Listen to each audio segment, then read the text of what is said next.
Hey guys, my name is Eddie Zhu, and I did my project over Charles E. Taylor. He was the one that made the engine for the Wright brothers and their first flight. And the early life of the Charles is that he was born on May 24th, 1868, in a log cabin in Cerro Gordo, Illinois. His family moved to Nebraska when he was very young, and like when he moved, he just decided to drop out of school. So he never really finished. Like he was like kind of in the way middle school because at the age of 12, and just worked as an errand boy for the Nebraska Journal. And as he worked for the Nebraska Journal, he found out his passion for machines and metalwork, and like he really wanted to become a mechanic because he's had like a little like discipline for it, and which later became one of the most important moments in history.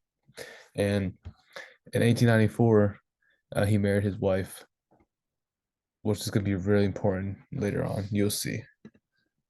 His early career is that oh, I didn't. I got mentioned this is that he actually built like his own company and just sell like like metal parts, and he wanted a better life, so he later sold his company and moved to Dalton, Ohio, and this is where he was introduced to the Wright brothers through his wife's uncle.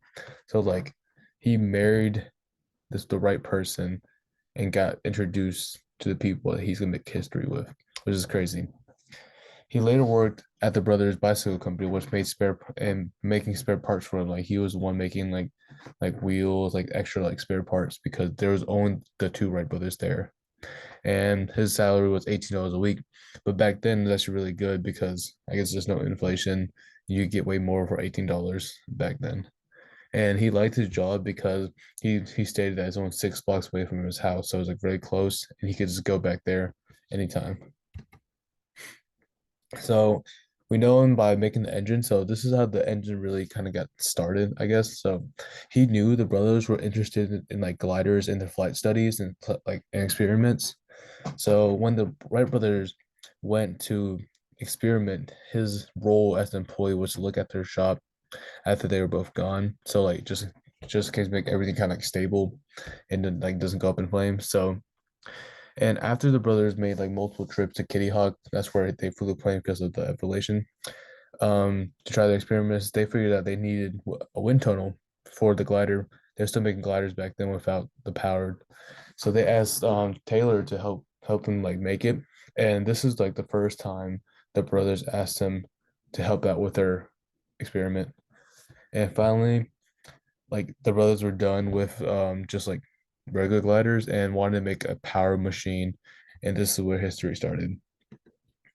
And Charles' contributions to aviation, while the Wright brothers made the airframe, Taylor started on the engine with just specific, like just like simple tools from like the what's called, I guess like the lab or not really lab, crap, the factory with like consisting of a drill press, a lathe, and hand tools from the shop. The engine itself was really just only 180 pounds. Well, it goes from 160 to 180 pounds and 12 horsepower. It was only took them 6 weeks, but like now we have like 100 horsepower. Like think about 12 horsepower back then was like huge, but now it's like nothing. And this engine the Wright brothers made, this engine in the Wright brothers aircraft made the first powered flight possible in history, which lasted, we all know, like 12 seconds in the air and everything. And some fun facts like I think I got was like I found really interesting is that like he started his own business in metal house and like he was making metal house numbers, which I kind of stated before. And his wife was the one that introduced him to the right was through his wife he was introduced to the Wright brothers. And like to preserve the memory of him.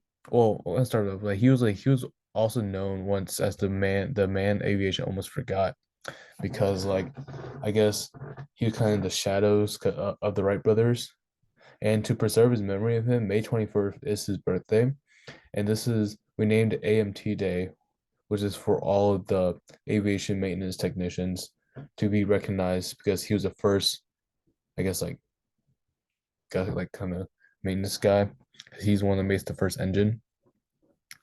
So yeah, and these are my references, and for the show, this is my book. It's called Literature and History of Aviation. And this kind of goes through like all the steps from the start of in the start to end or start to present of how the planes are going and how he contributed to all this. Thank you.